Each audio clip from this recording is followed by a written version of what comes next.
Obrigada, prof. Carla e alunos, nós temos aqui a professora Flávia também, ela vai participar da reunião, tá? A professora Flávia é uma professora de muita confiança ali do curso. Para quem não me conhece, eu sou o João Paulo, sou o coordenador do curso de farmácia. E para mim é uma satisfação enorme a gente ter esse momento para conversarmos. Por todas as dificuldades que a gente vem enfrentando na pandemia, algumas coisas boas surgiram dela, como essa possibilidade de termos esse momento síncrono para discutirmos, conversarmos e sanarmos todas as dúvidas de vocês, tá? Vou pedir que mantenha os microfones no mudo para que a gente não tenha nenhuma interferência, as câmeras desligadas também para que a privacidade dos senhores e das senhoras sejam preservadas e a gente tenha um bom andamento nessa reunião. Essa reunião ela surgiu a partir da necessidade que a gente teve por conta da pandemia de modificar a dinâmica dos estágios supervisionados. Então a gente tinha num primeiro momento um estágio que seguia um modelo tradicional, um modelo que estávamos todos habituados a realizar, e com a pandemia e as restrições de mobilidade e também de atividades presenciais, nós tivemos que nos adaptar e isso foi possível graças à Portaria 7 do Ministério da Educação, publicada no ano passado, que permitiu que fizéssemos algumas adequações com vistas a garantir que os estudos eles fossem continuados e que nós pudéssemos progredir na formação de vocês na área da saúde. Com isso, nós fizemos uma modificação importante no estágio, que ele passou então a ter duas etapas, sendo a primeira etapa os estudos de caso. Esses estudos de caso, eles estão dispostos no manual do estágio supervisionado de programas estratégicos que vocês encontram lá no ambiente virtual de aprendizagem. E a segunda etapa, que aí é a etapa em campo propriamente dita, na qual vocês realizarão as atividades profissionais necessárias para que vocês adquiram as competências e habilidades inerentes a esse campo de programas estratégicos. Um campo muito importante, um campo onde vocês atuarão no Sistema Único de Saúde e observarão ali a importância da nossa profissão frente às doenças endêmicas e como nós podemos fazer a diferença para melhorar a qualidade de vida e a saúde da população. E nesse contexto de pandemia, eu gostaria de trazer alguns pontos que são fundamentais para que a gente consiga superar as dificuldades e obstáculos que vão surgindo, porque há um ano, quando foi decretada a pandemia, a gente não imaginava que chegaríamos em março de 2021 no pior cenário dentre todos o que a gente viveu desde o início do enfrentamento dessa doença. E, infelizmente, nós tivemos muitas mortes, e isso requer que a gente tenha muito cuidado e muito zelo para tomar as decisões. Eu gostaria de tranquilizar os senhores que, caso não seja possível a finalização dos estágios dentro do período previsto no ambiente de vocês, que está lá o período de recuperação até o dia 25 de maio, nós depois vamos organizar um plano de contingência junto com a coordenação, com a direção de unidade, para garantir que vocês realizem um estágio em segurança, dentro de um cronograma factível e que respeite os decretos e a legislação estabelecidas pelas autoridades competentes. E isso faz com que a gente tenha aí uma possibilidade de ter aqui uma certa tranquilidade para realizar esses estudos de caso. Vocês vão ver que os estudos de caso, eles vão requerer que vocês façam pesquisas, que busquem informações, que desenvolvam esse raciocínio clínico e, consequentemente, isso demanda tempo, porque vocês vão começar a adquirir essas habilidades nesse momento, mas a professora Flávia vai fazer um caminho, vai mostrar para vocês aí alguns caminhos para que isso seja o mais suave possível e vocês possam desenvolver bem, performar bem. Gostaria também de frisar aqui alguns pontos vinculados aos documentos pedagógicos. Nós temos nos nossos documentos pedagógicos 3 fichas que os senhores precisam subir. A primeira ficha é a ficha de acompanhamento. Essa ficha de acompanhamento, ela precisa ter 40 horas de estudos de caso, 43 horas em campo, tá? E ali vocês vão colocar respeitando os limites estabelecidos pela Lei Geral do Estágio. Caso vocês depois não lembrem, fiquem em dúvida, nós inserimos essa informação no manual. Então, vocês terão lá, no máximo, 6 horas diárias ou 30 horas semanais para realizar as atividades de estágio. Isso contempla os estudos de caso, tá? Então, vamos imaginar que vocês se dediquem 6 horas por dia para essas 40 horas. Em 7 dias a gente finaliza, mas você não vai poder colocar mais do que 6 horas por dia na ficha de acompanhamento por uma questão legal, por uma questão regulatória. Fizeram lá os estudos de caso, na mesma ficha, vocês depois vão inserir as datas que vocês foram a campo e as atividades que vocês realizaram de uma maneira bem sucinta. Ali não é para descrever a totalidade das atividades, é para fazer uma síntese, uma linha, o que foi feito naquele dia no campo de estágio, para que daí a gente tenha, ao final desse documento, as 83 horas, para que a gente possa validar essas informações, confrontar com as informações que foram inseridas no termo de compromisso e assim ter a aprovação dos senhores no quesito de carga horária. Terão também ali a ficha de avaliação. Essa ficha ela é preenchida pelo preceptor, ele que vai avaliar os senhores e vai colocar ali dentre os requisitos de avaliação como vocês performaram, como vocês se desenvolveram e vocês encaminharão isso para nós. E temos, por fim, o relatório. Esse relatório, ele vai ter, então, que contemplar as 2 etapas do estágio. Vocês terão lá de 3 a 6 páginas para desenvolver tanto os estudos de caso, quanto trazerem as informações das atividades desenvolvidas em campo. Portanto, os senhores precisarão terem uma capacidade de escrita bem apurada para que vocês possam ser diretos, o mais diretos possíveis, o mais direto possível, para que as informações elas sejam assertivas e estejam vinculadas à resposta dos estudos de caso e também para que a gente possa compreender as atividades que vocês realizaram em campo, tá? E quando que eu encaminho esses relatórios? É uma dúvida muito comum, tá? Eu gostaria aqui que vocês prestassem muita atenção a essa parte, porque vocês só encaminharão para nós via portal os documentos pedagógicos quando finalizarem o estágio como um todo, tá? Chegou no dia 25 de maio, eu sei que vai dar aquela vontade de mandar só o estudo de caso. Não mandem. Não mandem porque ele não vai ser aceito, ele vai ser recusado, vocês não terão uma nota divulgada. Vocês precisam encaminhar o estágio como um todo.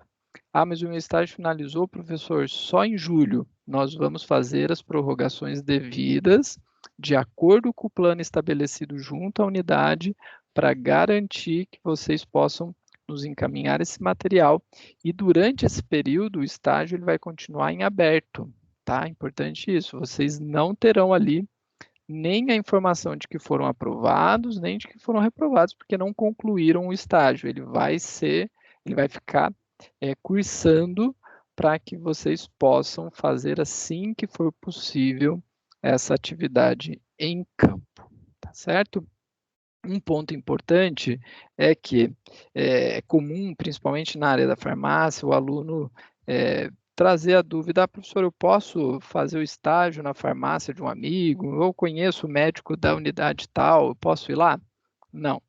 O estágio ele vai ser realizado no campo que é conveniado entre a universidade e o campo cedente, tá? No convênio que é celebrado entre a universidade e o campo cedente.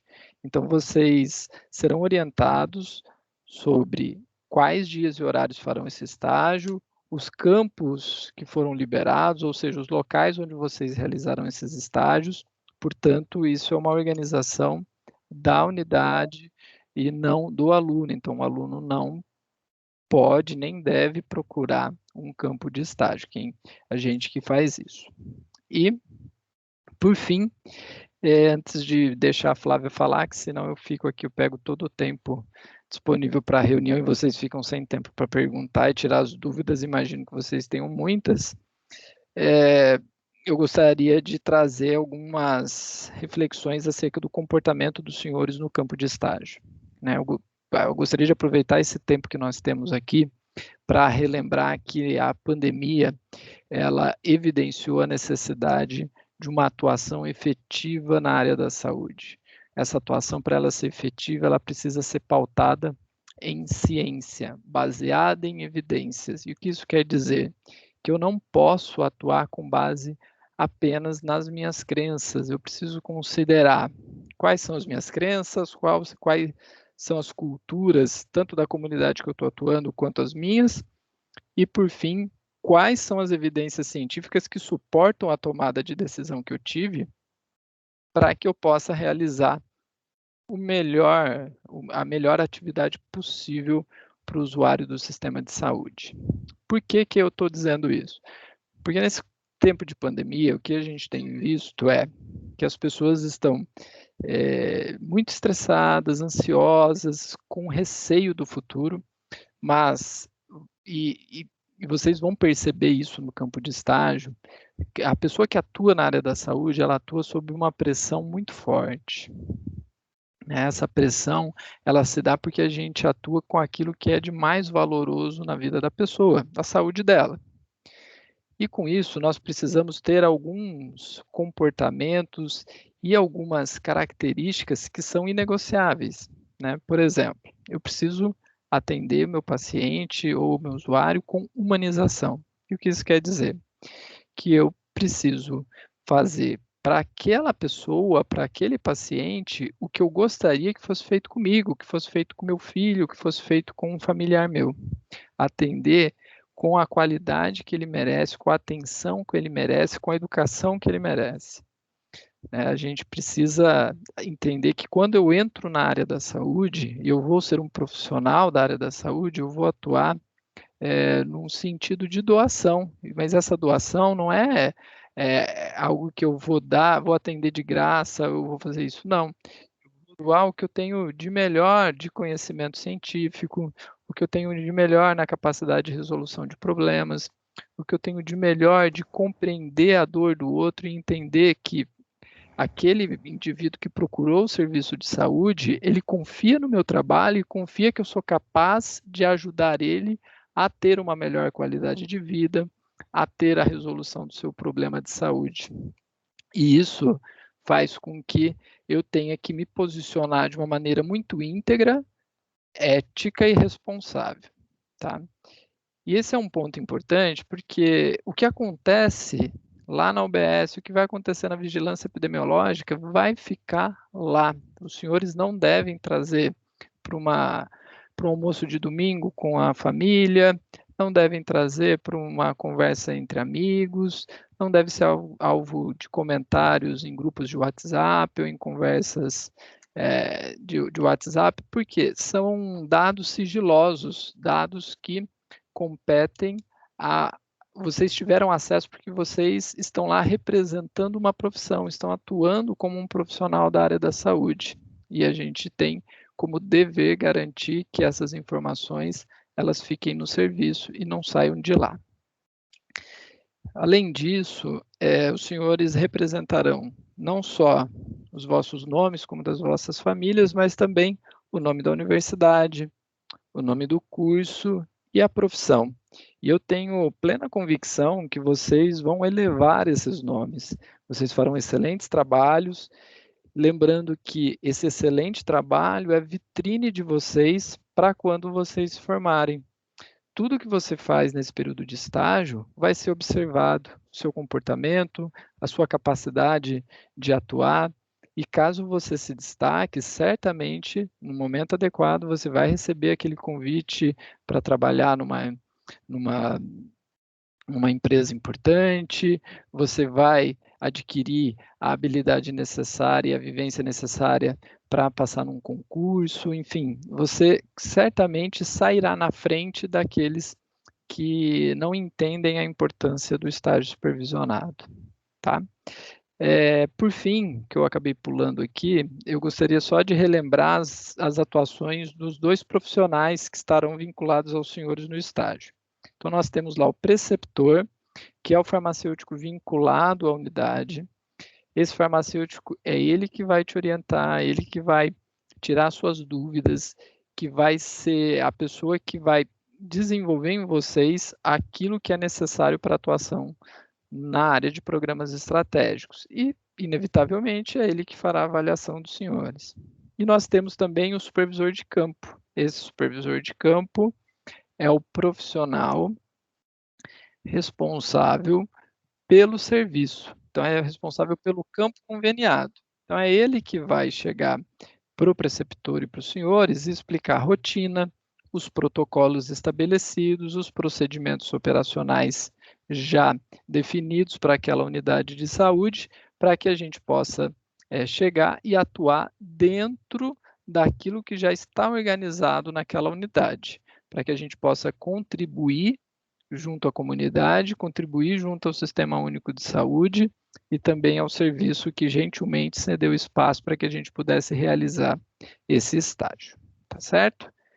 Agora, vou deixar a professora Flávia explicar sobre os estudos de caso e no final a gente retorna aqui para tirar todas as dúvidas. Flávia, fique à vontade.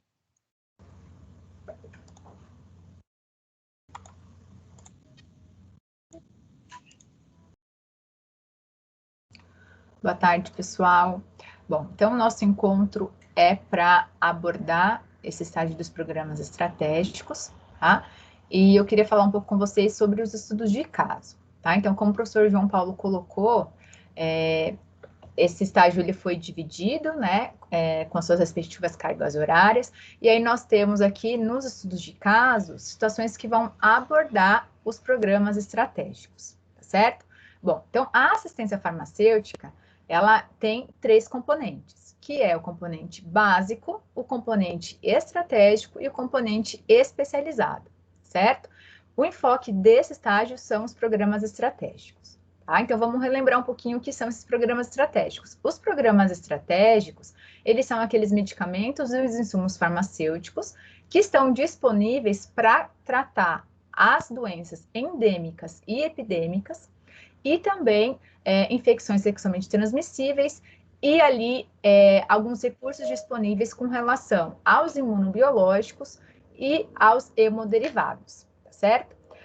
Aqui nesse estudo de caso, o que vocês vão encontrar? Vocês vão encontrar situações, são mini casos clínicos que vão abordar pacientes hipotéticos com situações relacionadas aos programas estratégicos. Então, vocês terão ali casos sobre tuberculose, sobre hanseníase, sobre HIV, sobre hepatite, tá? Cada caso, ele vai abordar uma situação diferente. Então, o que você precisa fazer? Você precisa realizar a leitura desses estudos de caso, interpretar o que aquele caso está querendo dizer e responder as perguntas. Vou compartilhar com vocês a tela do manual do estágio, aí fica mais fácil da gente explicar, e aí vocês depois podem levantar as dúvidas de vocês, tá? Então, só um minuto aqui.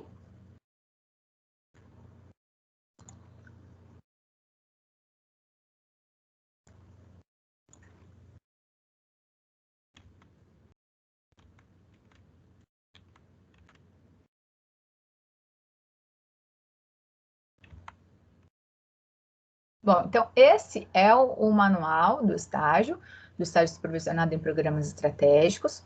Aqui ele vai colocar toda a organização desse manual, falando os objetivos do estágio, qual que é a atribuição do estagiário. E aí, por fim, lá no final, você vai encontrar, na parte dos apêndices, os estudos de caso, tá certo? Então, aqui, ó, nós temos 4 estudos de caso, e cada estudo de caso ele vai abordar uma situação diferente. Então, por exemplo, nesse estudo de caso 1, nós temos aqui 3 atividades nesse estudo de caso. Na primeira atividade, atividade 1, é uma atividade só para contextualizar essa situação que será abordada nesse caso 1. Tá? Então, aqui foi sugerido que você assistisse uma série ou um filme que envolva pandemias e epidemias, para que você entenda qual é o ciclo ali de toda a identificação dessa doença e também o controle dessa doença. Por quê? Porque já na atividade 2, ele coloca aqui aplicabilidade prática, ele vai ter perguntas relacionadas a esse filme, mas não específico. Tá? Então, aqui foi sugerido Planeta dos Macacos, Guerra Mundial Z, Resident Evil, são apenas sugestões. Tá? Se você quiser assistir um outro filme, uma outra série que aborde epidemias e pandemias, você também pode assistir, tá certo? O importante é que você depois, na atividade 2, responda essas perguntas. Quais são as formas de identificação e controle dessas doenças? E com base na disciplina de assistência farmacêutica, quais são os componentes da assistência farmacêutica, certo? Então, na disciplina de assistência farmacêutica, você viu quais são esses componentes que nós acabamos de falar, que é o básico, o estratégico e o especializado, e cada componente, ele tem uma função, tá? Então, nós temos lá, por exemplo, no componente básico, nós temos todos os medicamentos e insumos farmacêuticos e ações que são voltadas para a atenção básica. Então, controle de hipertensão, de asma, de diabetes, certo? Nos programas estratégicos, nós temos ali ações para controlar as epidemias, as pandemias, as doenças endêmicas e também as infecções sexualmente transmissíveis. E o componente especializado é aquele componente que está disponível para garantir o acesso da população àqueles medicamentos que têm um custo mais elevado, ou que durante um tempo prolongado de tratamento vai gerar um custo elevado para o paciente. Aqui nessa pergunta, o que você precisa discutir? Quais são esses componentes da assistência farmacêutica, tá? Explicar o que é o componente básico, o que é o componente estratégico e o que é o componente especializado. Lembrando que cada componente, ele tem ali um recurso, ou seja, ele tem um financiamento, tá? Então, quando a gente fala, por exemplo, em programas estratégicos, então, no componente estratégico, o responsável por adquirir os medicamentos, por comprar esses medicamentos, é o Ministério da Saúde. Então, aqui nós temos a responsabilidade do gestor federal em adquirir esses medicamentos e, assim, distribuir para os estados, e o estado vai armazenar aquele medicamento, vai guardar aquele medicamento, e, de acordo com a necessidade de cada município, ele vai distribuir. Tá? Então, é importante aqui que quando você vai explicar quais são os componentes da assistência farmacêutica, que você também coloque quem são os responsáveis pelo financiamento desse componente e o que cada gestor ele faz nesse componente, tá? E aí depois tem uma atividade 3. Todas essas atividades, elas estão relacionadas ao estudo de caso 1, tá? E aí na atividade 3 vem um mini caso clínico de uma paciente que vai à UBS se queixando de fortes dores no corpo, febre, artralgia, vômito, cefaleia e tontura. E quando ela foi atendida pelo médico, ela disse que esses sintomas iniciaram no dia anterior e que pode ter tido relação com uma viagem que ela fez ao Peru. Aqui o médico, quando ele analisa os sintomas e também a viagem, ele vai suspeitar de uma possível infecção viral. Por isso que ele prescreve aqui medicamentos sintomáticos. Então, veja, quando você for fazer a leitura dessa situação, problema aqui desse caso clínico, é importante que você se atente aos mínimos detalhes, tá? Principalmente aos sintomas, a condição do paciente, como que ele adquiriu aquela doença, quando que ele começou a sentir aqueles sintomas, tá? Porque baseado nisso, você vai conseguir responder as perguntas desse caso. Então, aqui o médico, como suspeitou dessa infecção viral, ele prescreveu apenas medicamentos para tratar os sintomas.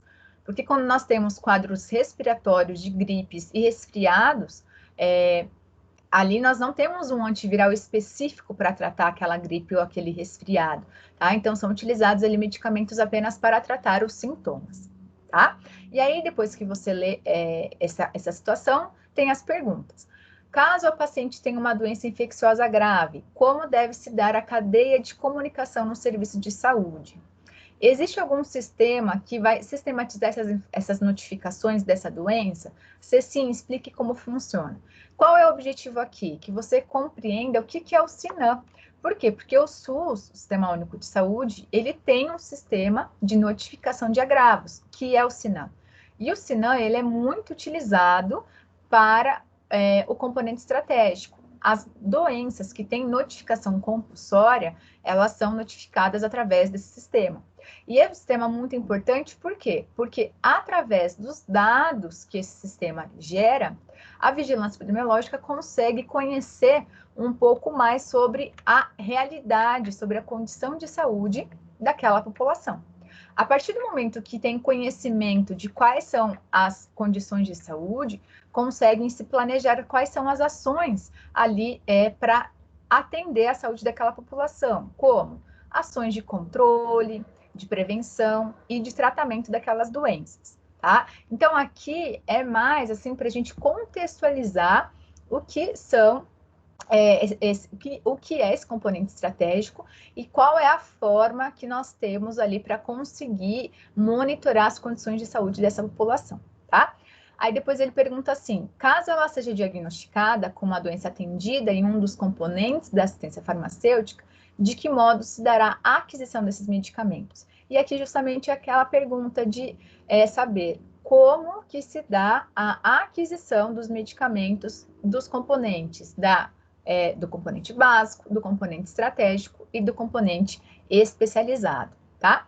E de que maneira o caso dessa paciente vai se transformar em dados epidemiológicos para o planejamento de ações políticas e para a programação da compra de medicamentos e afins, tá certo? Então, qual que é a importância desse SINAM? O que o SINAM gera para que possa ali se planejar quais são as ações que serão implementadas naquele município ou naquela região, para que se possa prevenir, controlar e tratar aquelas doenças. E aí, ao final de cada estudo de caso, você vai encontrar esses links úteis. São links de referências, onde você pode buscar ali referências para resolver as suas situações problema. Tá? Então, por exemplo, aqui nós temos uma referência sobre o SINAM. Então, você vai acessar o portal do SINAM e vai conhecer mais sobre esse SINAM, tá? Por quê? Porque algumas doenças são de notificação compulsória, outras não são. E é importante, neste momento, que você conheça quais são essas doenças de notificação compulsória e quais não são. Por exemplo, uma mulher que tem a sífilis, essa mulher que tem sífilis, esse caso de sífilis, vai ser notificado? Ou vai ser notificado quando é uma mulher gestante e tem um caso de sífilis congênita, tá? Então, aqui, o intuito é que vocês conheçam quais são essas doenças de notificação compulsória e como que ocorre essa notificação. Tá? Então, vocês vão reparar que a maioria dessas referências, elas são referências do Ministério da Saúde, porque o Ministério da Saúde, ele tem uma comissão tecnológica que elabora todos esses protocolos. Então, nós temos vários protocolos de tuberculose, de hanseníase, de malária, de chagas, e cada protocolo, ele sempre vai trazer como é a doença, como que é feita a transmissão, a prevenção, o tratamento e o diagnóstico, tá certo? Por que eu tô falando isso? Porque vai ter caso, por exemplo, nesse estudo de caso 2, que você vai se deparar com essa pergunta: o que eu preciso saber para orientar o paciente? Então, por exemplo, vamos supor que você está no campo lá de trabalho, que você atua na saúde pública e você tem um paciente que tem tuberculose.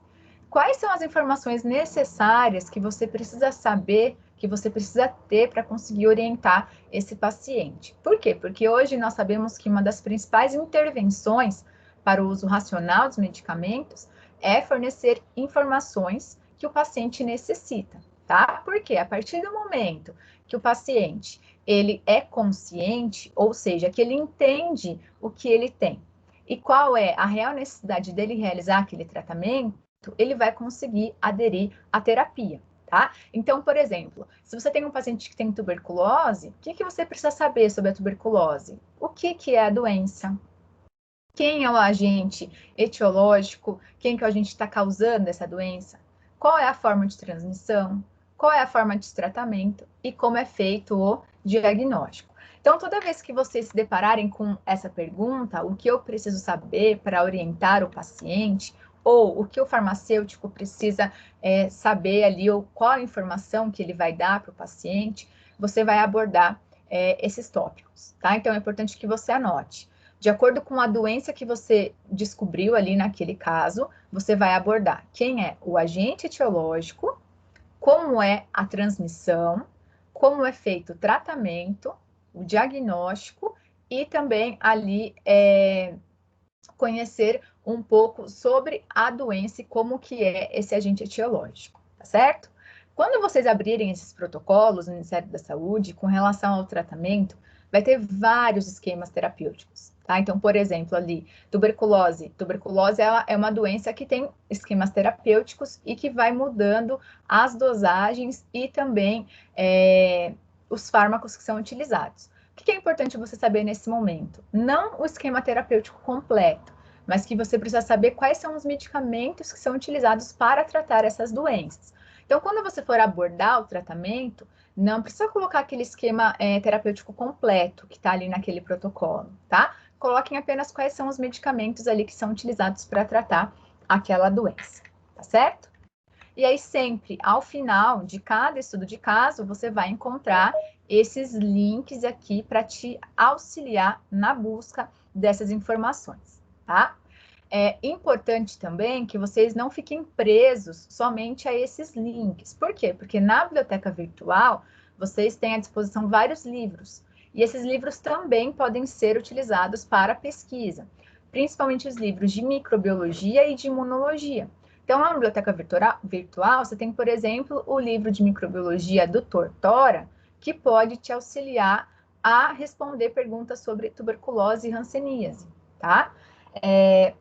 Então, veja aqui é apenas uma sugestão e uma orientação, é um guia, mas vocês podem buscar essas referências a mais utilizando os livros que tem disponível na biblioteca virtual, tá? E aí, ao final, são 4 estudos de caso, e cada estudo de caso, ele tem uma pergunta específica para esse caso, tá certo? Lembrando que, por exemplo, aqui, deixa eu trazer um estudo de caso. Lembrando que cada caso, às vezes, ele pode ter apenas uma doença, ou às vezes ele tem mais de uma, tá? Então, por exemplo, aqui, ó, essas doenças ou essa doença é ou são de notificação compulsória, porque às vezes, naquele caso, o paciente não tem apenas uma única doença, ele tem mais de uma, certo? Vocês têm alguma dúvida com relação aos estudos de caso?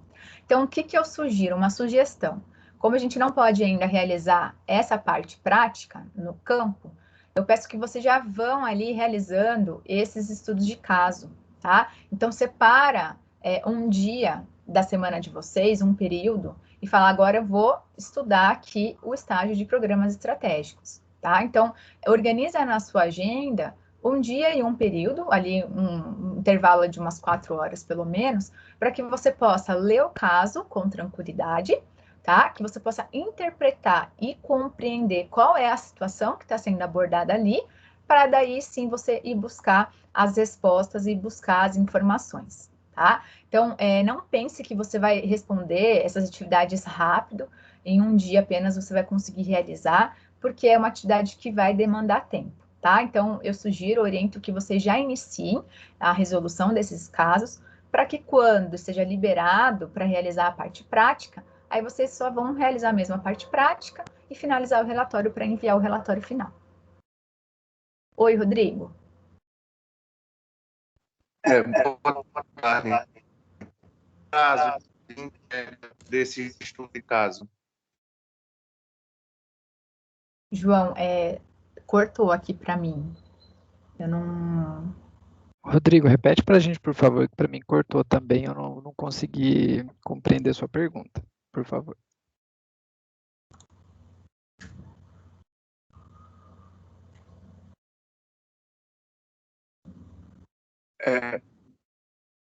Boa tarde. Qual o prazo de entrega desse estudo de caso?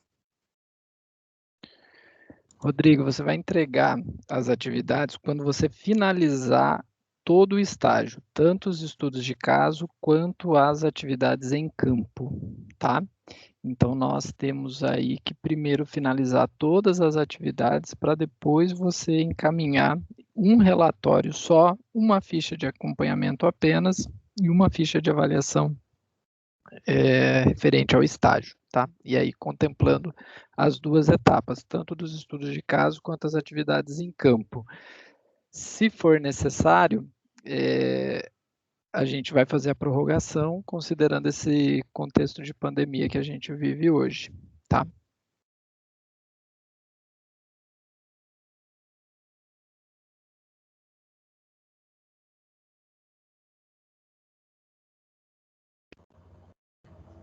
Joselma, você queria fazer alguma pergunta? Estava com a mão levantada? Boa tarde. Assim, sobre os estudos do caso, né, no caso. Tá dando para ouvir direitinho ou tá cortando? Tá dando para ouvir. Aí, no caso, você mostrou que tem 4 estudos, não é isso? Isso. Aí a gente só escolhe um ou tem que fazer os 4? Tem que fazer os 4. Certo, tá? Obrigada. Então, essa parte dos estudos de caso, vocês vão resolver os 4 estudos e de forma sequencial, tá?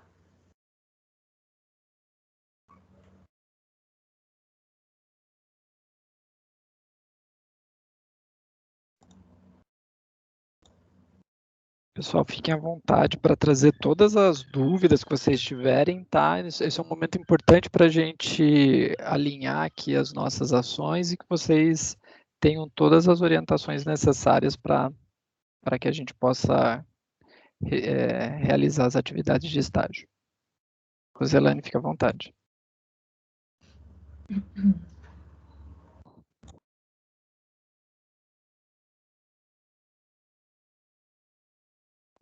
Pode falar, Roselane.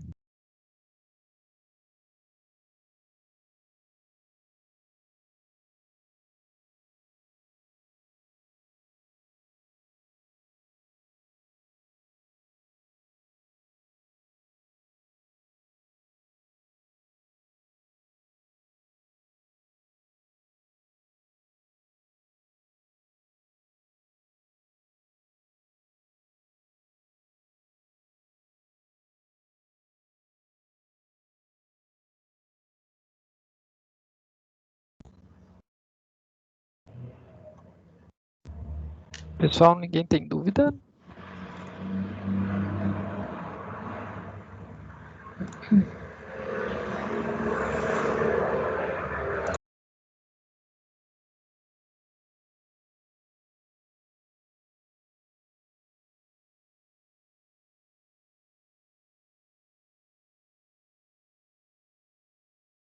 Bom, ninguém tendo dúvida, eu vou fazendo aqui uma breve releitura do que a gente conversou hoje. Caso tenham, fiquem à vontade para me interromper e fazer a pergunta. E caso não tenham dúvidas, aí a gente já finaliza a reunião. Então, lembrando que nós temos, por conta da pandemia, o estágio agora dividido em 2 etapas, uma etapa do estudo de caso, outra etapa em campo, sendo a etapa dos estudos de caso de 40 horas, a etapa em campo com 43 horas. Os prazos, eles continuam esses que vocês conseguem observar no ambiente virtual de aprendizagem, mas se for necessário, nós faremos as prorrogações, por isso que vocês só devem nos enviar os documentos pedagógicos quando finalizarem as atividades de estágio. Esses documentos devem contemplar as 2 etapas, portanto, a ficha de acompanhamento deve ter 83 horas, o relatório conter as atividades em campo e os estudos de caso resolvidos de forma sequencial, como a professora Flávia orientou. Os locais onde farão os estágios serão comunicados pelas coordenações das unidades e dos polos. E, por fim, eu falei sobre a importância de vocês se comportarem de uma maneira estritamente profissional, ética e humanizada para que vocês desenvolvam um excelente trabalho e elevem o nome da instituição, do curso e também os vossos nomes como futuros profissionais da área da saúde. A professora Flávia explicou sobre os estudos de caso, deu várias dicas para que vocês tenham ali um caminho suavizado na resolução desses estágios. Como ela bem pontuou, são casos complexos que vão demandar as 40 horas mesmo para que vocês façam as pesquisas, escrevam bem, busquem as informações, lembrando que essas informações devem ser pautadas em evidências, não no que você considera certo ou errado, mas sim no que a ciência apresenta como o modelo correto a ser seguido. Flávia, quer falar alguma coisa, deixar um recadinho final?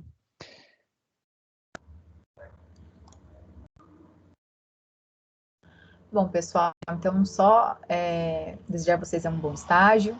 Aproveitem os estágios como um momento de conhecer um pouco mais sobre a profissão do farmacêutico, qual é a aplicação do farmacêutico, qual é a ação, né, desse profissional. Todos os estágios supervisionados que vocês têm, eles sempre vão abordar um campo de atuação do profissional, então aproveitem esse estágio de programas estratégicos para conhecer um pouco mais sobre a atuação do farmacêutico na saúde pública, quem tem afinidade, que for ali desenvolvendo afinidade ao longo do curso, certo? Então, aproveitem sempre este momento como uma forma de aprimorar os conhecimentos de vocês e também sempre de buscar mais informações, tá? Lembrem-se que profissionais da área da saúde, informação nunca é demais, tá? Então, a gente nunca pode se acostumar a ter informação rasa ou média. A gente sempre tem que buscar mais informações, tá certo? Então, eu desejo a vocês um bom estágio, aproveitem bastante deste momento e façam esses estudos de caso com bastante carinho, tá? Porque são estudos que estão focados mesmo nos programas estratégicos, então, nesse componente estratégico, para que você possa conhecer um pouco mais sobre esse componente da assistência farmacêutica. E é isso, pessoal. Bom, se cuidem, fiquem bem, né? Na medida do possível, a gente vai respondendo as dúvidas que tiverem. Fiquem à vontade para me acionar no ambiente virtual de aprendizagem, tanto a mim quanto a tutora à distância, nós estaremos à disposição dos senhores. Uma boa semana para vocês e obrigado pelo tempo e disponibilidade. Tchau.